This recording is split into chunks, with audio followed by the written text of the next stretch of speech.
Good afternoon to all of you, ladies and gentlemen, to this very prestigious webinar that India International Center has organized. We are going to discuss today the latest novel authored by Mrs. Achala Moulik. The title, as you all know, is Rogues Among the Ruins. This novel basically has been written by her on the basis of the experience that she had acquired while working in the Archaeological Survey of India. Now, before proceeding, it is my duty to introduce the author. Those who doesn't need introduction, but still, I have to go through this formality. Mrs. Achala Moulik was born in Calcutta in a family of scholars and diplomats. She went to schools in Washington, New York, and London, where her father was posted on diplomatic assignments. She graduated in economics, political science, international history, and law from London University. Thereafter, she studied Italian Renaissance in Europe. Her civil servant and writer husband, Mohandas Moses, encouraged her literary endeavors. After graduation, she joined IAS and was allotted Karnataka cadre, to which I was also allotted much later. She worked in various capacities in the state government, and in Government of India, she had the privilege of heading the education department as its secretary when this most important program called Sarv Shiksha Abhiyan was started by Government of India in the NDA government headed by Mr. Bajpayee. She also had a very fruitful instinct as Director General of Archaeological Survey of India. She has published several books on international relations, political and cultural history, which also includes biographies on Tagore and Tolstoy. 4 acclaimed novels she has written, also a collection of poetry. Her play Pushkin's Last Poem was staged in Moscow and Pittsburgh to a standing ovation. I had a privilege of working under her when she was Additional Chief Secretary and overseeing the implementation of Upper Krishna Irrigation and Power Project across River Krishna, and I was the managing director of that company which was implementing that project.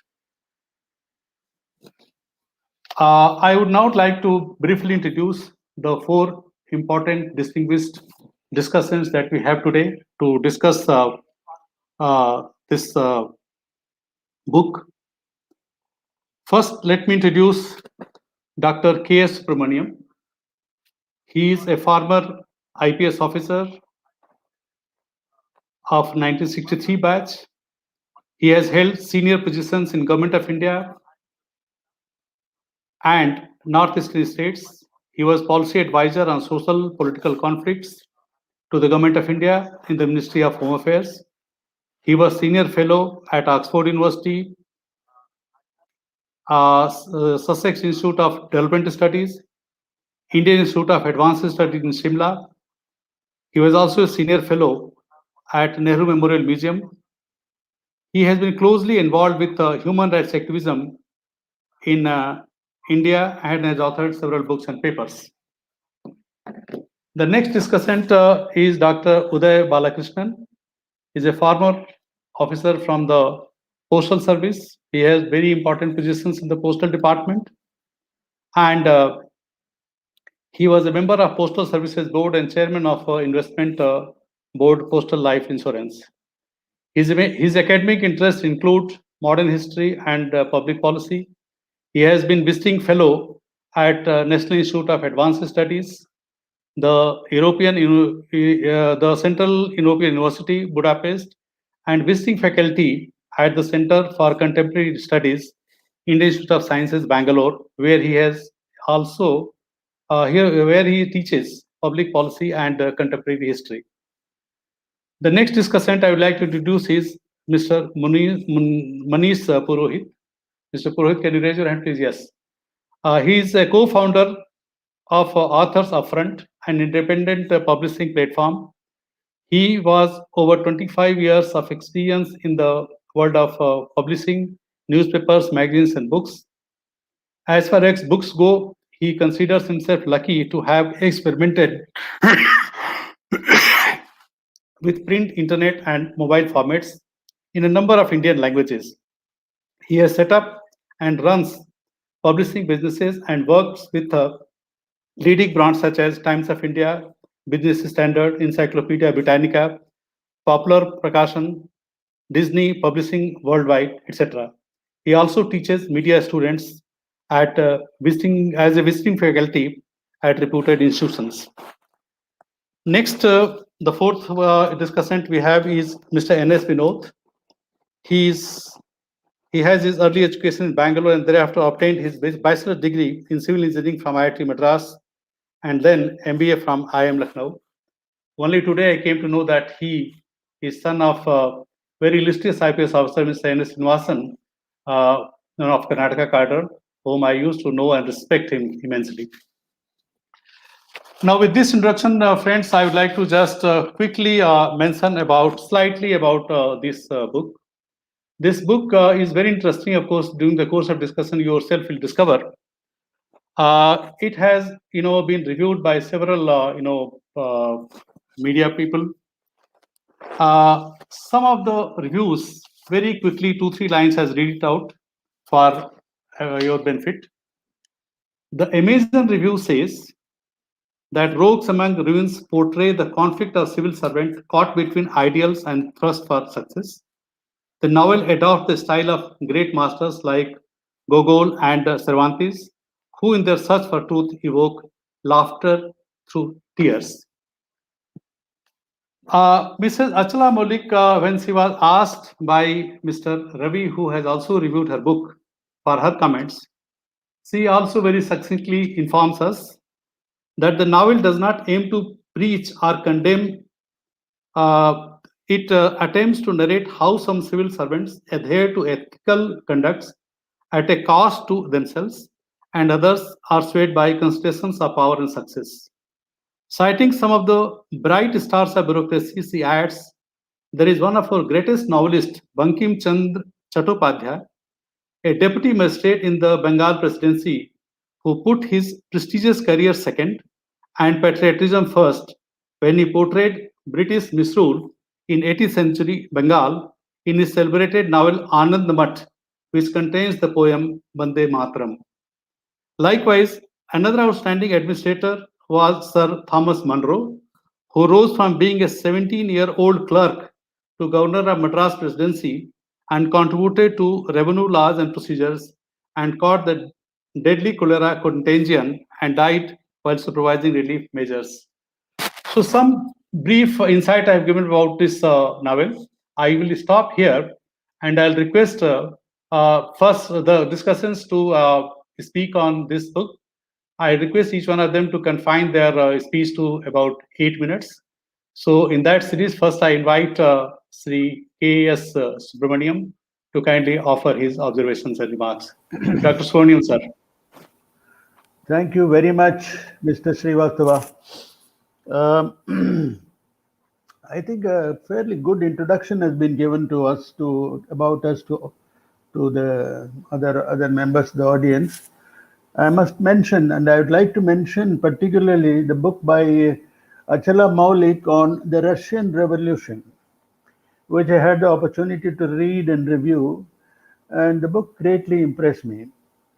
Secondly, I was asked to review her latest book, that is the, Rogues in the Ruins, Rogues Among the Ruins. This again an extremely impressive book, and I was very happy to read it and also to review it. I reviewed it in a journal called News Click, which is published from New Delhi. The journal is an internet journal, therefore it can be easily accessed if those who want to have a look at the article. And I somehow met Achala after the book was published, and then I had a chat with her and we became good friends. And I really very, very happy to have read the book. Now, the book is all about the Archaeological Survey of India and how it works, particularly in the early stages when Julius Norton was the Director General. And his wife, Athena was also there. She was also, both of them came to India towards the end of the 40s, and they worked in the organization till India became independent, that is in 1947. Now, in this period, we found that Professor Julius Norton is a scholar of great eminence. He was very independent and he did not want to work as a spy for the British government. And he remained basically a scholar. And he wanted to write about what he saw in India. And he took his job very, very seriously. There are about 5,000 architectural monuments in India which needed to be India or subcontinent, which needed to be protected, and he took it as a big challenge. And he did very hard work. He traveled widely in India along with his wife, and they went to Indus Valley civilization site and met people there, and also the greatest discovery of archaeology at that time was Mohenjo-daro and Harappa, and two cities of the Indus Valley civilization, and its possible link. They looked at its possible links with the Vedic civilization. They read extensively a large number of excavation reports because you cannot understand what has happened in a particular spot unless you read the excavation report. And what they found, and curiosity was that most of the excavation reports were not written. In many places, excavation was conducted, but the report did not exist. So that is a very, very serious problem. And it was found that architects are very good at digging up places and finding things, but also they are good at burying those findings. Now, there are several serious omissions by the Archaeological Survey of India in placing its findings in the public domain. And in the course of the book, one comes to know that the most interesting person of the Archaeological Survey of India at that time was Dr. Saurabh. He became director of antiquity. He emerges on page 228 and is found to be very competent. He knows his subject, and he is very inquisitive. His interest in excavations and their reports were not to the appreciation of the Director Generals for some reason. He visits ancient sites to see things for himself, and notes that several of the excavation reports have not been written. At the Indus Valley sites, he was told that many antiquities had been removed. Very few archaeological reports were found at Kalibangan in Rajasthan. A vast amount of Mathura sculptures of the Kushan period had found their way to foreign museums. He found that some of the artifacts from an ancient site from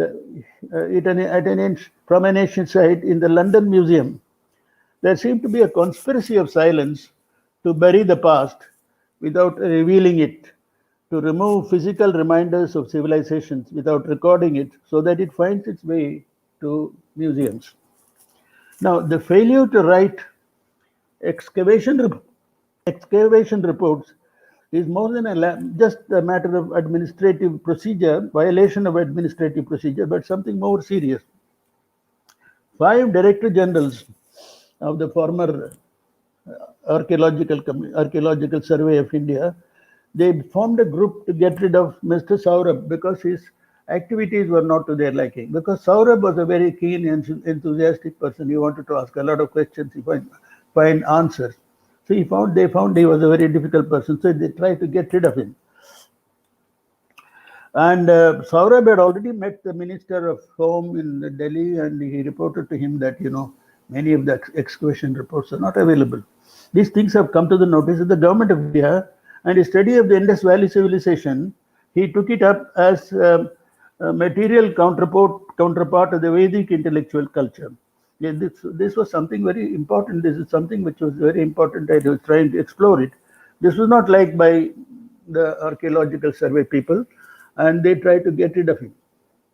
There's a lot of problems in the survey, and it was found that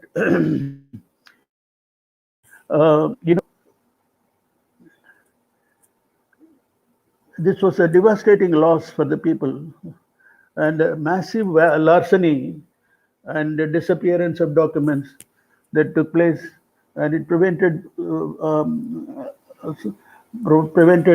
Dr. Saurabh from functioning properly, and even a threat was posed to his life.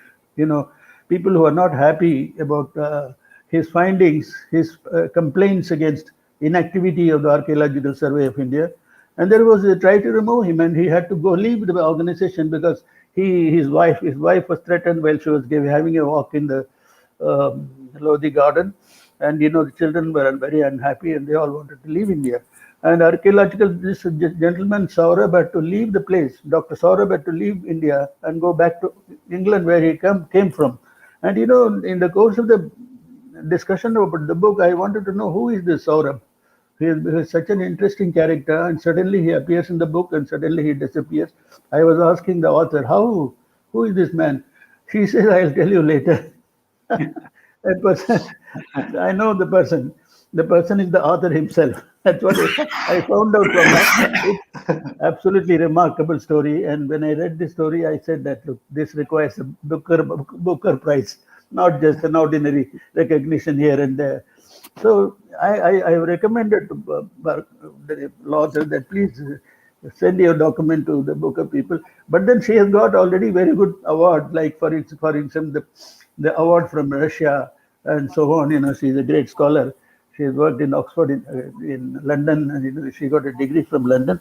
She's remarkable, and the only thing that I wondered was, why is this lady such an eminent person in the IAS? Because IAS, IPS, only mediocre fellows like me join IAS, IPS. But she wanted to serve the country. That's a very great thing, She came back to India after all her experiences abroad, because she wanted to be here, part of India, and to contribute to its development. And she has done tremendous work. I think her book on the Russian Revolution is extremely important. And also her latest book is an outstanding contribution. And I think, this is something that needs to be taken forward. And I'm sure she will write more and more about all these things. There are two parts in the book. The first part is about the Archaeological Survey India. The second part is all about the Indian administrative culture and its deterioration in the contemporary period. She finds a devastating critique of Indian administration. She is not unfriendly to the IAS or the central services, but she wants to be critical so that some contribution can be made. So I really congratulate her for doing a tremendous job. Congratulations. Thank you, sir. Achalaji. Thank you, sir. Thank you very much, sir. Thank you, sir. Thank you. May I now invite Dr. Uday Balakrishnan to offer his comments and observations. Dr. Uday Balakrishnan, please. Yeah, thank you very much. And thank you for inviting me to this nice little gathering here. I had an opportunity to review this book. And after taking over the management. Pardon? I had an opportunity to review this book. And unfortunately, the reviewer found it very risky. So I was told, I'm so sorry. After they commissioned me to do it, they said, "Yeah, sorry, we like the review, but this is not the way we'd like to have it." So I said, "Fine." I posted it on Amazon. It's an interesting book for several reasons. Now, I won't go over the whole book because Dr. Subramaniam has already given us a gist of what the book is all about: the Archaeological Survey of India, about excavation reports, all those critical things which make an archaeological find a real piece of history. Now, the book itself is extremely interesting for two reasons. One, I would go back to the Archaeological Survey of India and say, look, I mean, right now we are seeing there's a possibility that the building, the National Museum might go someday. The National Archives is under some kind of a threat. And a lot of historical documents are under serious threat also now. So we got to look at it in that background and see why such things happen in this country. Why are we neglecting our why are we neglecting our past? Why are we neglecting our history? Now, this is a very interesting thing for us to ponder over, because I've been doing a lot of driving around the country after I retired. In fact, I've been right across the country quite a few times to many parts of many historical sites. And what I find is a tremendous lack of information anywhere about what a particular monument is about, what a particular painting is about. So there is a lot of that. So basically, it's a question of neglect at every stage, and that comes through in Mrs. Moulik's book very clearly. That nobody was really paying attention to that. Rather, there was a thriving trade in stealing artifacts from India, which I think has been going on for quite some time. And there's a very interesting chapter there. I mean, it also, not a chapter, quite a few pages on how this happens. Somebody makes a imitation sculpture, and then the original one is substituted, is taken off its base and sent off. Now, coming from a former Director General of the ASI, I would believe this story. And I would really like to ask, how did it happen? Why did it happen? Who are the people involved in this? So actually, by the time you take a thing out of a country, and I'm a former bureaucrat myself, it involves a huge process. You know, I mean, you got to link up with a lot of people in the chain to move it out of the country. So this doesn't gel. So one of the reasons why our national, our archives, our archaeological finds are all in such a bad shape is because people are more interested in getting things out of it rather than in preserving them. So that is coming out quite clearly. Dr. Subramaniam has brought that out very well. That's one part of the book, and I would say it's a very interesting part of the book because it sets the tone for the next part of the book. What is this bureaucracy all about? What are we here as bureaucrats doing? Now, having spent 35 years in the system, I know two things are very true of bureaucracy. The best don't get the best, usually, unless they fight for it. The next thing is that if you do get something, you don't have enough time to complete a job. These are the two remarkable things about Indian bureaucracy. You might get the top post, but you won't have time to complete the job. So in some ways, people like Mrs. Moulik are very fortunate that ultimately when they got their position, they were able to complete at least one job quite well. That is, I'm talking of Sarva Shiksha Abhiman. So we have designed a bureaucracy to make it non-functional. That comes out very clearly here because of the tremendous fight that one of the characters, who happens to be Mrs. Moulik, finally I discovered, puts up to get the position that she deserves by virtue of her past work, by virtue of her performance record. Now, if this isn't, if one has to fight for what is one's due, it is such a shame. It's quite a disgraceful bureaucracy that we all served. And to that extent, I find this shocking. The book is a bit of a shock for me because though I have worked in bureaucracy, I've seen Delhi quite a few times. I know that people have taken advantage of the system tremendously. I mean, there's a nice, interesting episode here, and I know it reflects one of the bureaucrats of arranging a trip that will coincide with Wimbledon. Somebody pays for it, somebody pays for the trip, somebody pays for the wife. All these things happen. Now, is this all shocking? No, not at all. It keeps happening every day. I mean, it's happening right now. It's happened in the past. So we are part of a very kleptocratic system, and those of us who are reasonably honest have been trying our best to do a small job reasonably well. Now, the other point is, if you are in Delhi and you stay long enough in Delhi, and I belong to a central service, the Indian Postal Service, and I've served in the Government of India, also in the Ministry of Labour. I've served in the Indian Institute of Science as its registrar. I've seen how it works. if you are in Delhi and you are able to stay on and hang on to Delhi long enough, many good things come your way. But if you are just logging in the field and you're really working it out, working your ass off there is no chance that you will get all the good things of life there. I mean, the few perks that come with services. My wife, who belongs to the railways also, she was quite a very good, she was a very good officer in her own right. I remember one of the things was she had a remarkable career in which she was one of the few bureaucrats who never went abroad on official business. We have been many times outside on our own money, but not on a trip which was paid for by government or by anyone else, simply because she didn't happen to be in Delhi. The Delhi crowd, and this is the vicious crowd that gathers there, which really manages everything for itself and completely denies it for anyone outside. And this is my view of things as I've seen it. I would like to conclude by saying that the fight that she put up for getting her due is absolutely enervating. It completely saps your energy. And this is very, very sad, because exceptional officers are forced to put up a huge fight. And by the end of it, it's like a 5-set tennis match. At the end of it, you're too exhausted even to get up. If you see Nadal and all that, they're just lying on the ground. I mean, they can't get up after that. I mean, after you play. What happens? Thank you.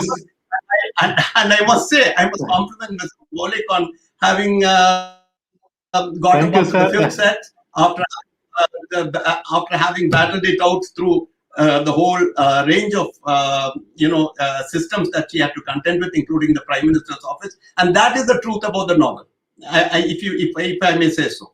And I think it's an extraordinary story. And one of the reasons why the people who had commissioned me to review it didn't want to carry it was, why didn't she tell the story directly? Now, this is something which I found ridiculous. I told them, why would she tell the story directly? To get into a whole lot of trouble?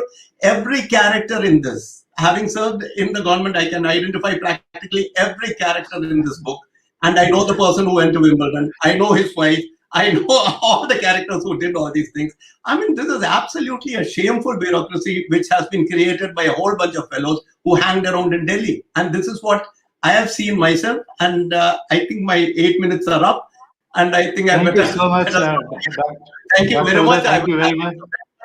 Thank you very much. Yes.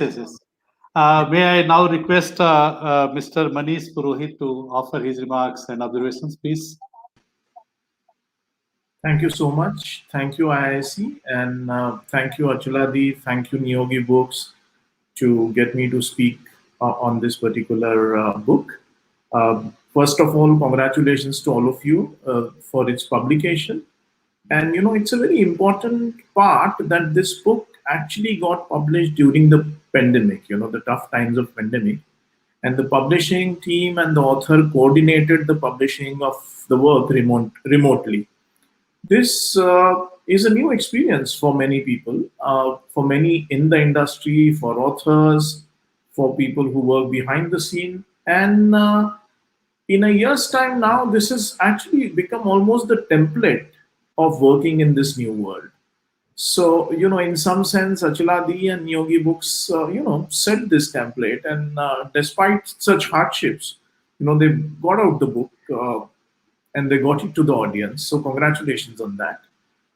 As a publisher and a reader, as I read the book, I read it with great interest. And I found most of the accounts in the book very relatable, as the discussants before me talked about this being real and not fiction. Yes, I did find all the characters and all the events in the book very relatable. Some of them were very disturbing. Some of them were very moving. And many were simply hilarious. But there was one thing that was common to all these events, whether they were hilarious, they were disturbing, they were moving, was that they made you think. And that to me is an essential ingredient of a good book. And as a publisher, I can tell you, at the moment you're turning to the next page, you know that you have a bestseller at your hand. And that's what probably this book is. I was initially intrigued by the organization of the book in two parts. When you have to tell a story, you have to probably do it in a continuous way. But as I turned the pages, I realized that part one is actually a prelude to part two, which in itself are different stories but interconnected.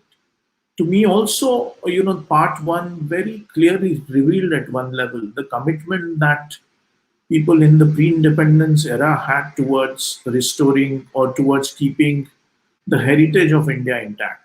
Whether these were scholars, whether this was the government, or whether this was the British, because they put in a lot of effort towards protecting India's heritage. And as a reader, I asked myself a question that have we, in some sense, do we still have the pride in our heritage?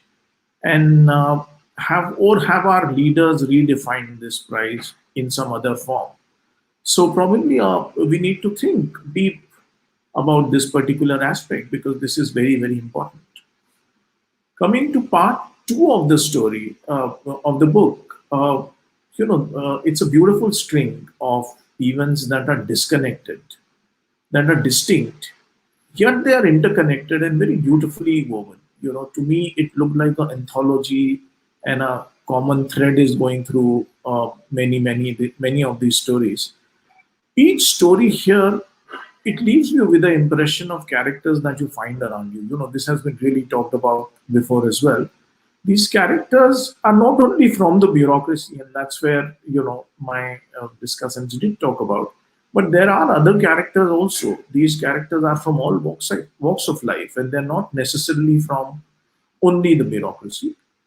The most interesting part of this part two is that apart from the stories of these characters, it gives you a detailed understanding of how the bureaucracy functions in India. So, those intricate details of what happens to a letter, who gets the approval, who gets to go abroad. I mean, everything. The author has done a commendable job here in terms of, also showcasing what a honest and a well-meaning government servant would face in terms of challenges. And she's also done a great job in telling us the layered stories. These are non-linear stories. These are very, very layered stories. And I really enjoyed the depth of each story, which is so different from the previous one.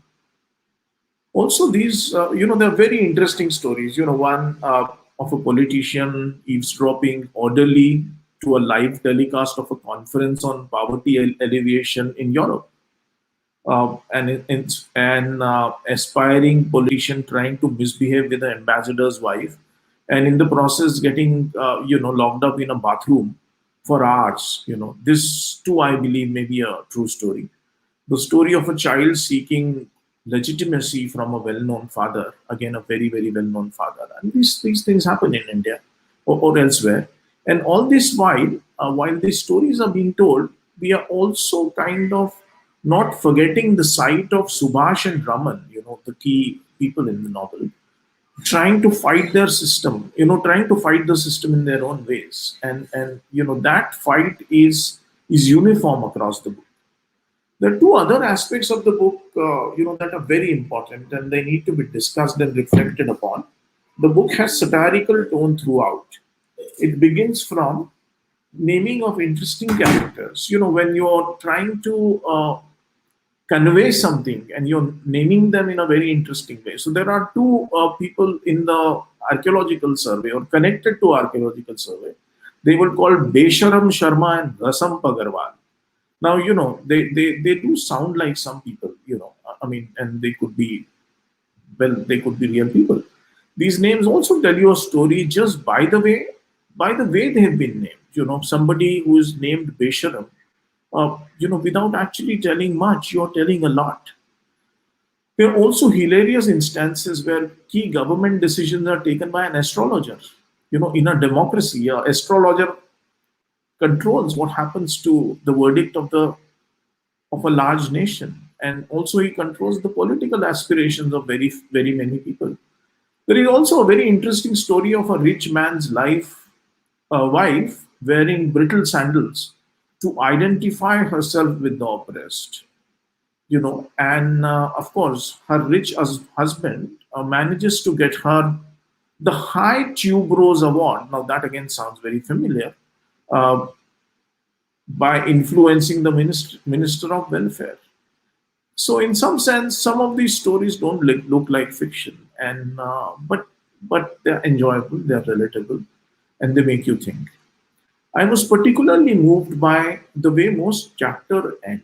In organization of a novel, to very consciously in all these chapters, end them in a particular way.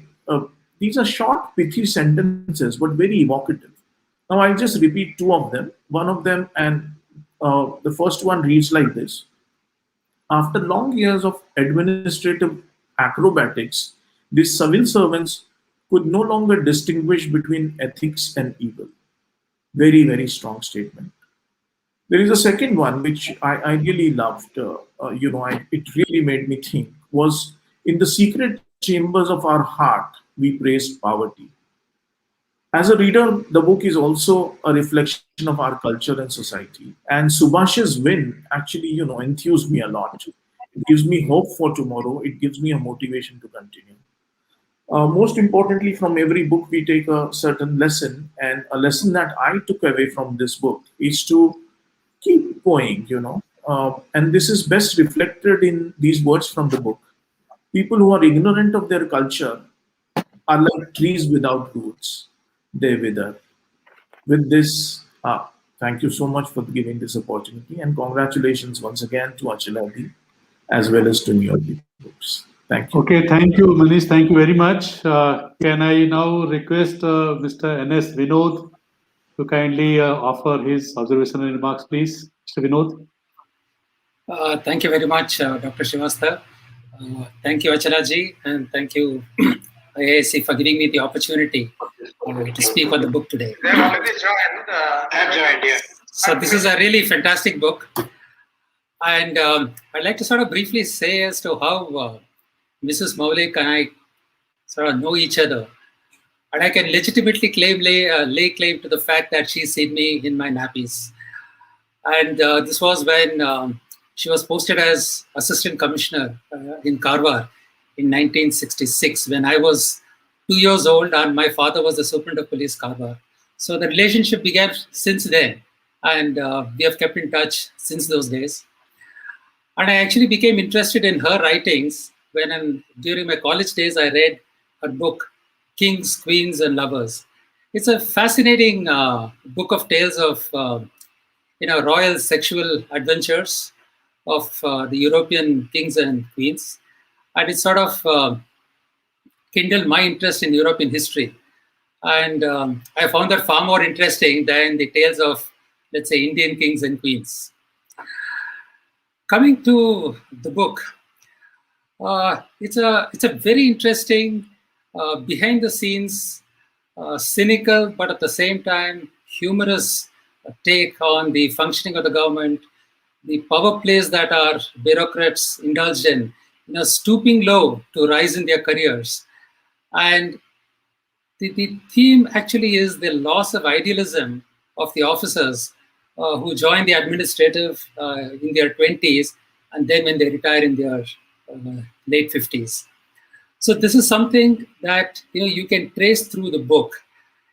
When this young IAS officer finishes his training and then forsakes his childhood romantic partner to marry a girl, a not so ideal girl from a rich family, that person's brother says, a huge dowry hides a multiplicity of flaws.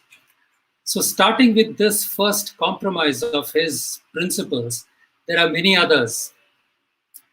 Next, of course, is the penchant for bureaucrats to attend conferences on poverty alleviation abroad, and where the author says it was advisable to cogitate on national problems outside the confines of one's national boundaries. And in the secret chambers of our hearts, we praised poverty.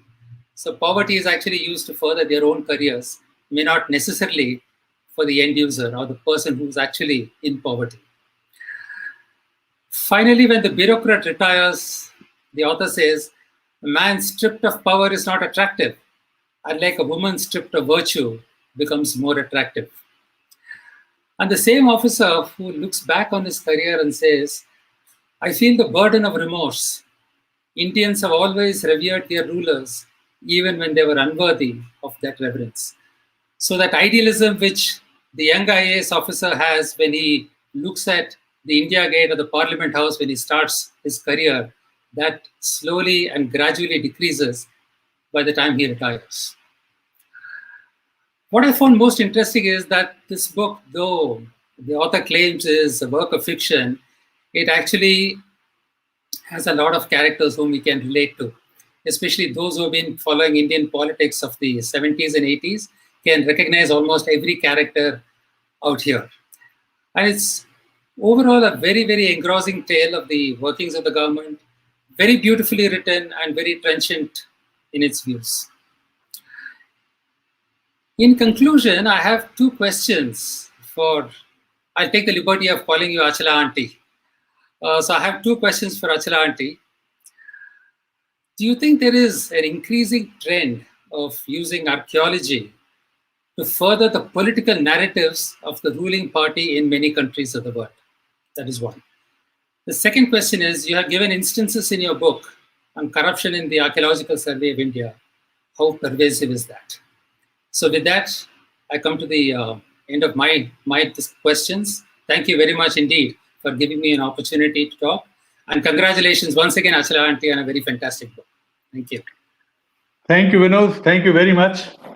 Now I request the author, Ms. Asla Moulik, to kindly give her, reaction, observations, and also tell us as to what was the motivation which made her to write this novel.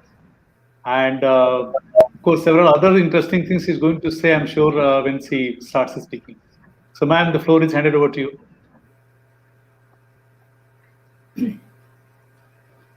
Thank you all, the speakers and Dean Srivastava for arranging this webinar, because we were trying to postpone it and thinking that the pandemic will end, but it shows no sign just now. So this was the only alternative. The speakers have all spoken about the book from their various aspects. Now, what prompted me to write is perhaps a mood of disenchantment. Thanks to my father, who was in the diplomatic service and then United Nations, my sister and I and brother, we grew up abroad. And we had plans, being in the London School of Economics and University College, doing economics and international relations, to work in an international organization. My special fascination was that I would specialize in Slavonic studies and teach at a good university, because so little is known in India about the Slavonic history and culture, which I later did on my own after joining the service. But in those days we obeyed our parents, and my father particularly felt that we should go back to India and serve our country. And this may sound very naive now, but in the India in which we were growing up, myself, my husband's age group, somebody like Dean Srivastava, Uday, there was a sense of commitment, and we felt we had a role to play. It may not have been a powerful role, but a very significant role. And there has been a lot of dismissive remarks about the last 70 years of Indian history, which I think is trite, because the last 70 years of Indian history events shows the enormous effort that the civil servants from all the services put in to improving and developing the country. As a young assistant commissioner, I know what work we did, the rural places we visited, took down notes to help, very small things, maybe a well here, maybe a school room there, and all of us started with this mission, that we were going to make India progressive, developed, if possible rich, not necessarily powerful. We didn't have any dreams that India will be powerful, nuclear, all that, but that the people who had suffered so much for 800 years. Now, I'm not, again, going into the politics. The Mughal Empire was the greatest empires of the world, and they had many, many benefits to offer, made India a very rich country. By the law of unintended consequences, India was the 7th or the 6th richest country in the world, and that is what attracted the colonizers. And British rule, again, they plundered, they ruled, but they also brought India into the mainstream of world history, world events, and science and technology. But India lagged behind. Unlike Japan, who made their own development programs, we lagged behind. Education, health, everything. And this was improved by, to a very large extent, by the people who worked in the field, the bureaucracy, and all the services. So I pay homage to them. Please let it not be understood that I'm denigrating in any way, because I know so many dedicated, hard-working civil servants who may not have got recognition, but if there is a heaven, I'm sure the recognition will come there.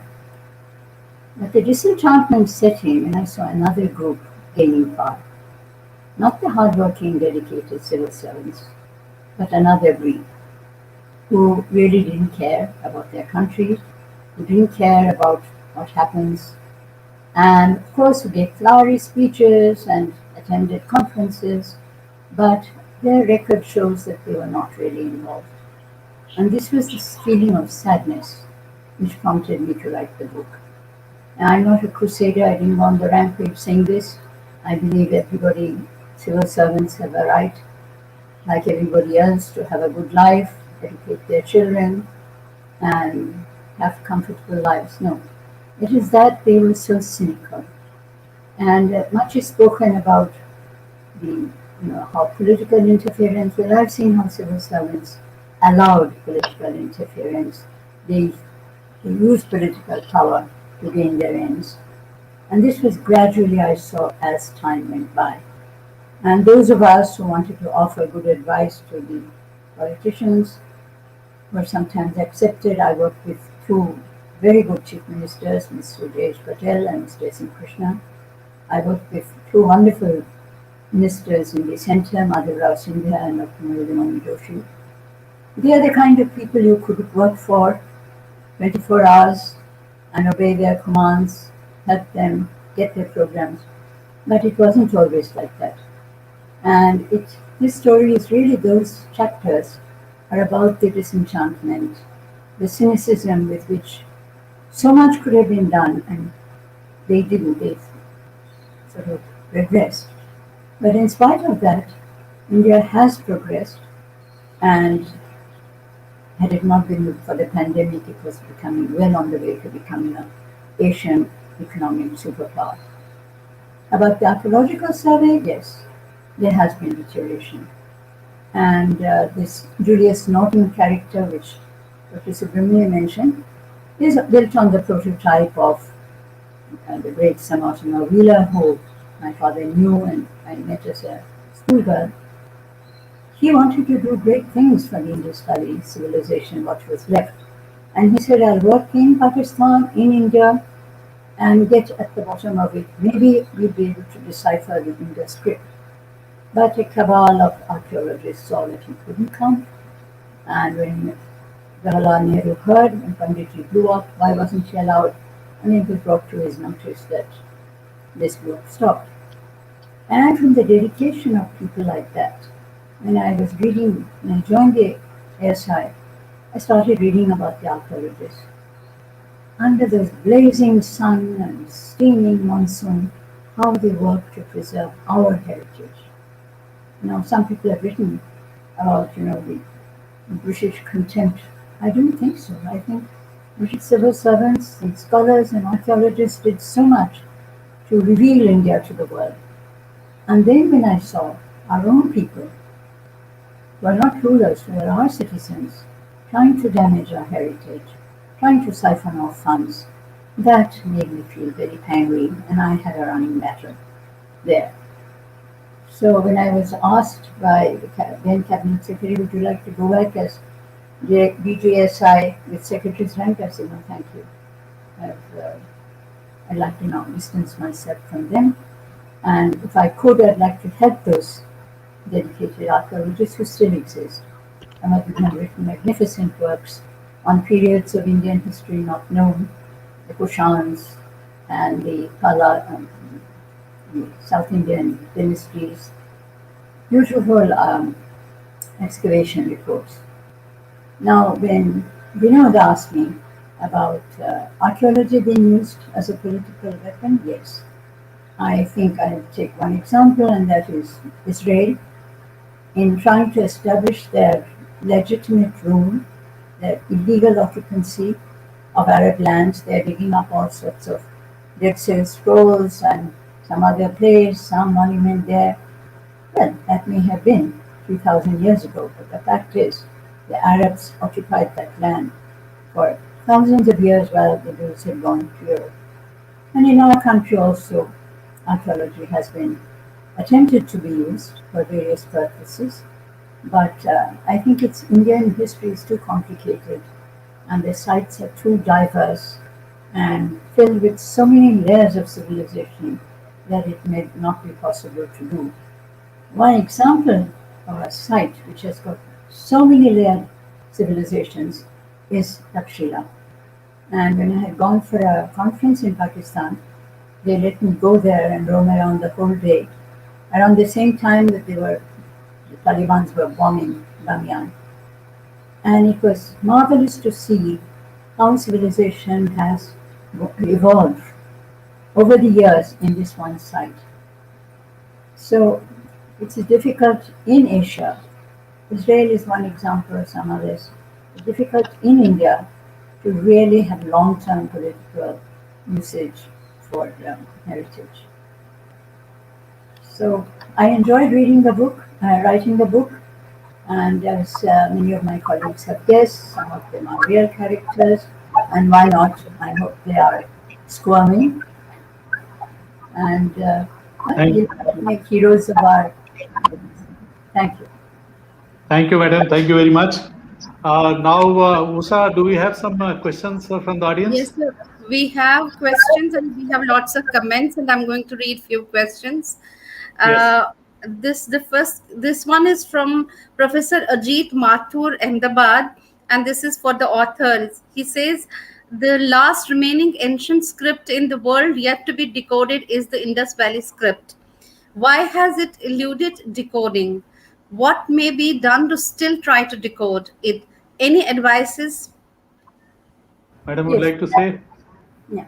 As I was mentioning, Sir Mortimer Wheeler in the year of our Lord 1957 asked my father to help him to get Indian government permission to join the two countries, India and Pakistan, who were not then at loggerheads as they are now, and to study this vast unitary civilization, as he called it, which I've quoted in my book.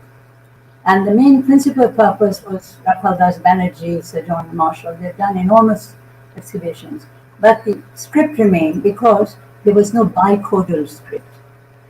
Napoleon's boys could decode the Rosetta Stone because there was a bicodal text.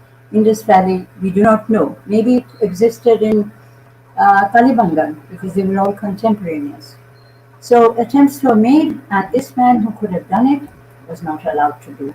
And when I was DG, I remember some people attempted it, but and I said maybe we should send experts to the ancient sites of Babylon to find if we can find this bicodal script. I don't know what has been done, but it's it's a great idea because deciphering this script would have opened the frontiers of Indian history perhaps for 7,000 years.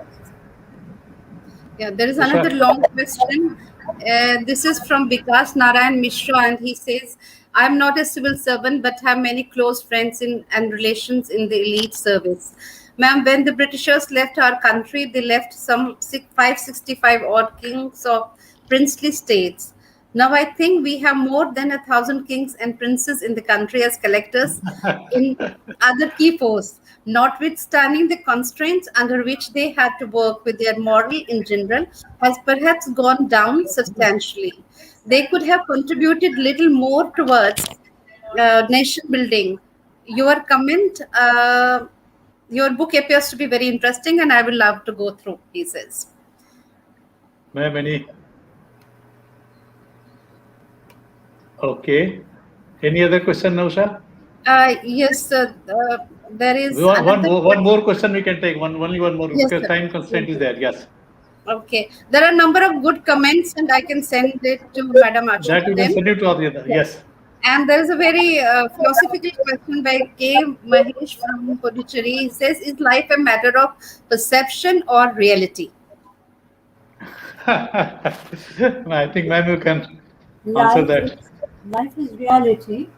It's also perception. And the author, the writer, has the difficult task of blending reality and perception and imagination. And perhaps, settling scores. True. Usha, that's it. Any other important question? Otherwise, we can wind up the There are Q&A. a number of okay, you can send it to Madam separately. Yeah, I will. Okay. I will do that. I will do that. Yeah, I'll do that. Friends, I would. I hope all of you have really enjoyed this book discussion. The book indeed is very interesting, particularly for a person like me who has had an stint in ASI as its Director General. No doubt, a lot of problems are there in ASI, but at the same time, the contribution made by this great organization over the last 150 years of its existence cannot be really, undermined or denied. I would like to particularly, recall here, the 1969, when this Privy Purse was, abolished, and there was a massive, kind of unease and unrest amongst the ex-royals, thinking that, several other privileges which have been given by Sardar Patel and others at the time of state integration could be taken away, and there was a massive, surreptitious sale of artifacts started taking place from India to other places outside the country. Two great people, one Dr. Sihare, who was Director General of National Museum earlier, and one Mr. Chulera, they played such a vital role that ultimately the Government of India was forced to enact Art and Antiquity Act 1972. Because of that act, further, illegal, export of artifacts was completely prevented, and our heritage was protected. I can recount several, great names, who have played their part in preserving our heritage and also allowing it to be accessed by others. There are some major institutional constraints in ASI, and I have also submitted my recommendations to the government, but no action has been taken. Basic thing is that this organization has got such a huge potentiality of not only informing the scholars, the students, etc. about the Indian heritage, but it has also got a huge potentiality for contributing toward the economic development of the country. What is really required is that a new legal framework is required, for ASI, so that it can function autonomously, independently, and in a real professional manner. Once that happens, it's like other, similar institutions in other countries who have been contributing, for economic development. This organization can also do that. Plus, also it can create huge amount of, job potentiality besides other, good things related to the culture. Ma'am, you have brought out in this book several, institutional, problems which are there in ASI, the conflicts that takes place on a continual basis.